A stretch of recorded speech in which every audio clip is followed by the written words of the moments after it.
ഇന്ത്യയുടെ ദേശീയ മാധ്യമങ്ങൾ ഒരു വാർത്ത പ്രസിദ്ധീകരിച്ചിട്ടുണ്ട്. പ്രത്യേകിച്ച് ഡിഫൻസുമായി ബന്ധപ്പെട്ട മാധ്യമങ്ങളിലാണ് ഇത് വന്നിട്ടുള്ളത്. അതായത് ഇന്ത്യ ആറാം തലമുറ വിമാനം നിർമ്മിക്കാൻ പദ്ധതിയിടുന്നുണ്ടെന്നും ഇതിന്റെ ഡിസൈൻ പൂർത്തിയായിട്ടുണ്ട് എന്നും പറഞ്ഞുകൊണ്ടുള്ള ഒരു വാർത്തയാണ്. ഇത് പ്രധാനമായിട്ടും നമ്മുടെ തേജസ് ഫൈറ്റർ ജെറ്റ് ഉൾപ്പെടെ ഡിസൈൻ ചെയ്ത അതിന്റെ ചീഫ് ഡിസൈനർ ആയിരുന്ന ഡോക്ടർ ഹരിനാരായണ ഉദ്ധരിച്ചുകൊണ്ടാണ് ഈ ഒരു വാർത്ത വന്നിരിക്കുന്നത്. അദ്ദേഹം പറഞ്ഞു എന്ന് പറഞ്ഞുകൊണ്ട്. അപ്പോ ഫ്യൂച്ചറിസ്റ്റിക് ആയിട്ടുള്ള ഒരു അൺമാൻഡ് ഒരു എയർക്രാഫ്റ്റ് അല്ലെങ്കിൽ ഒരു ഫൈറ്ററിനെയാണ് ഇന്ത്യ ഡെവലപ്പ് ചെയ്യാനായിട്ട് പോകുന്നതെന്നും അതിന്റെ ഡിസൈൻ പൂർത്തിയായിട്ടുണ്ട് എന്നുമാണ് അദ്ദേഹം പറയുന്നത്. അപ്പോൾ എന്താണ് ഇന്ത്യയുടെ പദ്ധതി? അതായത് ഇന്ത്യ രണ്ട് രീതിയിൽ പ്രോജക്റ്റുകൾ മുന്നോട്ട് കൊണ്ടുപോകുന്നുണ്ട്. ഒന്ന്, നമ്മൾ ഫൈറ്റർ ജെറ്റുകൾ ഉണ്ടാക്കുന്നുണ്ട്, പരമ്പരാഗതമായ ഫൈറ്റർ ജെറ്റുകൾ. 4.5 ജനറേഷനിലൊക്കെ പെടുന്ന തേജസ് മാർക്ക് 1, മാർക്ക് 2 എന്നൊക്കെ പറയുന്ന എയർക്രാഫ്റ്റുകൾ. അതിനുശേഷം AMCA പ്രോജക്റ്റ്, അതിന്റെ മാർക്ക് 1 എന്ന് പറയുന്നത് 5.5 ജനറേഷനിന് അടുത്ത് വരുന്ന ഒരു എയർക്രാഫ്റ്റ് ആണ്. അടുത്തതിന്റെ മാർക്ക് 2 എന്ന് പറയുന്നത് 6th ജനറേഷൻ എയർക്രാഫ്റ്റ് ആണ്. എന്നാൽ ഇവിടെ പറയുന്നത് AMCയെ കുറിച്ചല്ല, മറിച്ച് അൺമാൻഡ് ഏരിയൽ വെഹിക്കിൾ അല്ലെങ്കിൽ അൺമാൻഡ് എയർക്രാഫ്റ്റ് എന്ന് പറയുമ്പോൾ പൈലറ്റ് ഇല്ലാതെ പ്രവർത്തിക്കുന്ന ഒന്നാണ്. ഇപ്പൊ നമ്മുടെ ഘാതക് എന്ന് പറയുന്നത് സ്റ്റെൽത്ത് ക്യാപ്പബിലിറ്റി ഉള്ള ഒരു 5th ജനറേഷനിൽ പെടുത്താവുന്ന അൺമാൻഡ് ഏരിയൽ വെഹിക്കിളോ എയർക്രാഫ്റ്റോ ആണ് ഘാതക് എന്ന് പറയുന്നത്. ഘാതകിൽ ഒരുപാട് ഫീച്ചേഴ്സ് ഉണ്ട്. അതിന്റെ എഞ്ചിൻ നമ്മൾ തന്നെയാണ് നിർമ്മിക്കുന്നത്.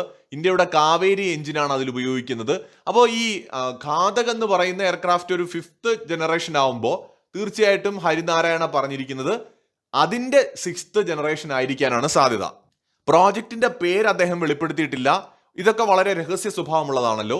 ഏത് പ്രോജക്റ്റ് ആണെന്നുള്ളത് നമുക്ക് അറിയില്ല. പക്ഷേ ഇന്ത്യ ആറാം തലമുറ മനുഷ്യ സഹായമില്ലാതെ പ്രവർത്തിപ്പിക്കാൻ കഴിയുന്ന ഒരു ഫൈറ്ററിന്റെ ഡിസൈൻ പൂർത്തിയാക്കിയിട്ടുണ്ട് എന്ന് അദ്ദേഹം പറയുന്നുണ്ട്. ഒരു വശത്ത് പൈലറ്റിന്റെ സഹായത്തോടെ ചലിപ്പിക്കുന്ന യുദ്ധവിമാനങ്ങൾ നമ്മൾ നിർമ്മിക്കുന്നു, മറുഭാഗത്ത് ഡ്രോണുകളെന്നോ അല്ലെങ്കിൽ മനുഷ്യ സഹായമില്ലാതെ ആർട്ടിഫിഷ്യൽ ഇന്റലിജൻസിന്റെ സഹായത്തോടെ പ്രവർത്തിക്കുന്ന ഫൈറ്റേഴ്സ് എന്നോ നമുക്കതിനെ വിളിക്കാം, അതും നമ്മൾ ഡെവലപ്പ് ചെയ്യുന്നുണ്ട്.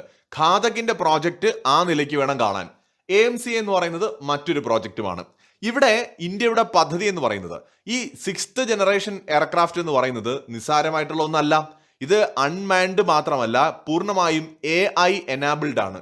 ആർട്ടിഫിഷ്യൽ ഇന്റലിജൻസ് സഹായത്തോടെ പ്രവർത്തിക്കുന്ന ഹൈലി അഡ്വാൻസ്ഡ് ആയിട്ടുള്ള ഫ്യൂച്ചറിസ്റ്റിക് ആയിട്ടുള്ള ഒരു എയർക്രാഫ്റ്റ് ആണ്. ഇതിന് ടെയിൽ ഉണ്ടാവില്ല, ടെയിൽലെസ് ആയിട്ടുള്ള ഒന്നാണ്. ഇത് സ്റ്റെൽത്ത് ക്യാപ്പബിലിറ്റി ഉള്ള 6th തലമുറയിൽപ്പെട്ട ഒരു എയർക്രാഫ്റ്റുമാണ്. അതായത് നിലവിലുള്ള മറ്റേതൊരു എയർക്രാഫ്റ്റിനേക്കാളും മോസ്റ്റ് അഡ്വാൻസ്ഡ് ആയിട്ടുള്ള ഒരു എയർക്രാഫ്റ്റ് ആയിട്ടാണ് നമ്മൾ ഈ ഒരു UCAV ഡെവലപ്പ് ചെയ്യുന്നത്. ഘാതകിന്റെ ഒരു അടുത്ത വെർഷൻ ആവാനാണ് സാധ്യത. പക്ഷെ നമുക്ക് കൃത്യമായിട്ട് അറിയില്ല. ഇന്ത്യയുടെ കാറ്റ്സ് പ്രോഗ്രാം നടക്കുന്നുണ്ട്, ഇപ്പോൾ ഘാതകിന്റെ പ്രോഗ്രാം നടക്കുന്നുണ്ട്. അപ്പൊ നമ്മൾ ഡ്രോൺ ടെക്നോളജിയിൽ ലോകോത്തര നിലവാരമുള്ള ഒരു രാജ്യമായിട്ട് ചുരുങ്ങിയ കാലം കൊണ്ട് മാറിയിരിക്കുകയാണ്. ഇപ്പോഴും പ്രേക്ഷകർക്ക് ഓർമ്മയുണ്ടാവും, ഒരു കാലത്ത് ഇതിന്റെ ലീഡർഷിപ്പിൽ ഉണ്ടായിരുന്നത് ചൈനയും അമേരിക്കയും അതുപോലെ തുർക്കിയുമായിരുന്നു ഡ്രോൺ നിർമ്മാണത്തിൽ. എന്നാൽ ഇന്ന് അവരെ വെല്ലുവിളിക്കുന്ന നിലയിലേക്ക് ഇന്ത്യ വളർന്നിരിക്കുകയാണ്. അതും വളരെ ചുരുങ്ങിയ കാലം കൊണ്ടാണ്. പെട്ടെന്നൊരു സുപ്രഭാതത്തിൽ വളർന്നതല്ല. ഇന്ത്യ ആക്ച്വലി ഈ ഡെവലപ്മെന്റ്സ് ഒക്കെ വളരെ രഹസ്യ സ്വഭാവത്തോടെ കൊണ്ടുപോയത് കൊണ്ടാണ്. ഇവരൊക്കെ അവരുടെ നേട്ടങ്ങളെ കുറിച്ച് വാചാലരായ സമയത്തും ഇന്ത്യ നൈസായിട്ട് സൈലന്റ് ആയിട്ട് നമ്മുടെ പണി ചെയ്തുകൊണ്ടിരുന്നു. അതാണ് വേണ്ടതും. നമുക്ക് റിസൾട്ട് ആണ് വേണ്ടത്. അപ്പൊ ഇന്ത്യ ഇന്ന് അത് പ്രൂവ് ചെയ്ത് കാണിക്കുകയാണ്. ആയുധ ശക്തിയിൽ നമ്മൾ മിസൈൽ ടെക്നോളജിയിൽ ഇന്ന് വേൾഡിലെ തന്നെ ഒരു ലീഡർഷിപ്പിൽ നിൽക്കുന്ന രാജ്യമായി മാറിക്കൊണ്ടിരിക്കുക. അതേപോലെ തന്നെ ഡ്രോൺ ടെക്നോളജിയിൽ നമ്മൾ ഹൈലി അഡ്വാൻസ്ഡ് ആയിട്ടുള്ള ഒരു രാജ്യമായിട്ട് വേഗത്തിൽ മാറിക്കൊണ്ടിരിക്കുന്നു എന്ന് മാത്രമല്ല, മറ്റേതൊരു രാജ്യത്തോടും കിടപിടിക്കുന്ന സാങ്കേതിക വിദ്യ നമ്മൾ ഡെവലപ്പ് ചെയ്തെടുക്കുന്നുമുണ്ട്. ഘാതക് എന്ന് പറയുന്നത് ഒരു ഗെയിം ചേഞ്ചിങ് ആയിട്ടുള്ള ഒരു എയർക്രാഫ്റ്റ് ആണ്. അതിന്റെ 6th ജനറേഷൻ എന്ന് പറയുന്നത് അത് വേറെ ലെവലായിരിക്കുമെന്ന് പ്രത്യേകം പറയണ്ടല്ലോ. അതായത് നമ്മള് 5ാം തലമുറ യുദ്ധവിമാനം ഇപ്പോഴും നിർമ്മിച്ച് പുറത്തിറക്കിയിട്ടില്ല. നമ്മൾ അതിന്റെ പ്രോട്ടോടൈപ്പ് 2028, 29, 30 ഇറങ്ങുമെന്നും 32, 35 കൂടിയിട്ട് മാസ് പ്രൊഡക്ഷൻ നടത്താൻ കഴിയുമെന്നാണ് വിചാരിക്കുന്നത്. പക്ഷെ അതേ സമയം തന്നെ നമ്മൾ അതിന്റെ അടുത്ത ഡെവലപ്മെന്റുമായി മുന്നോട്ട് പോകുന്നുണ്ടാവും. AMCAയുടെ മാർക്ക് 2 വേണ്ടിയിട്ട് നമ്മൾ ഇതിനോടകം തന്നെ അതിന്റെ പരിശ്രമവും തുടങ്ങിയിട്ടുണ്ടാവും. ഡിസൈൻ, അത് എന്തൊക്കെ മാറ്റങ്ങൾ വരുത്തണം. കാരണം അത് നമ്മുടെ 5ാം തലമുറ നിർമ്മിച്ചിട്ട് പിറ്റേ ദിവസം തൊട്ട് 6ാം തലമുറയെ കുറിച്ച് ചിന്തിക്കാമെന്നായിരിക്കില്ല ഇന്ത്യ എന്നല്ല ഒരു രാജ്യവും വിചാരിക്കുന്നത്. എപ്പോഴും നമ്മൾ കുറെ കൂടെ ഫ്യൂച്ചർ മുന്നിൽ കാണുന്ന ഒരു രാജ്യം അടുത്ത് എന്തെന്നുള്ളത് ഇതിന്റെ കൂട്ടത്തിൽ തന്നെ ആലോചിച്ച് തുടങ്ങും. അതുപോലെയാണ് ഘാതകിന്റെ കാര്യം. നമ്മൾ 5ാം തലമുറ സ്റ്റെൽത്ത് ഡ്രോൺ നിർമ്മിച്ചു. അപ്പൊ ഇനി അതിന്റെ കാവേരി എഞ്ചിൻ വെച്ചുകൊണ്ടുള്ള ടെസ്റ്റുകൾ നടക്കേണ്ടതുണ്ട്. കൂടുതൽ പരീക്ഷണങ്ങൾക്ക് ശേഷം അതിന്റെ പ്രൊഡക്ഷൻ നമ്മൾ സ്റ്റാർട്ട് ചെയ്യും.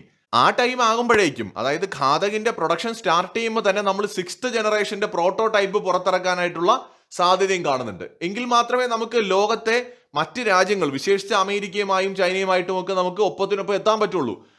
നമുക്ക് അവരെയും ക്യാച്ച് ചെയ്ത് മുന്നോട്ട് പോകാൻ പറ്റുള്ളൂ. അപ്പൊ അതുകൊണ്ട് ഇന്ത്യ വളരെ പ്ലാനിങ്ങോട് കൂടി തന്നെയാണ് ഇന്ന് ഡിഫൻസ് രംഗത്ത് മുന്നോട്ട് പോകുന്നതെന്ന് വ്യക്തമാവുകയാണ്.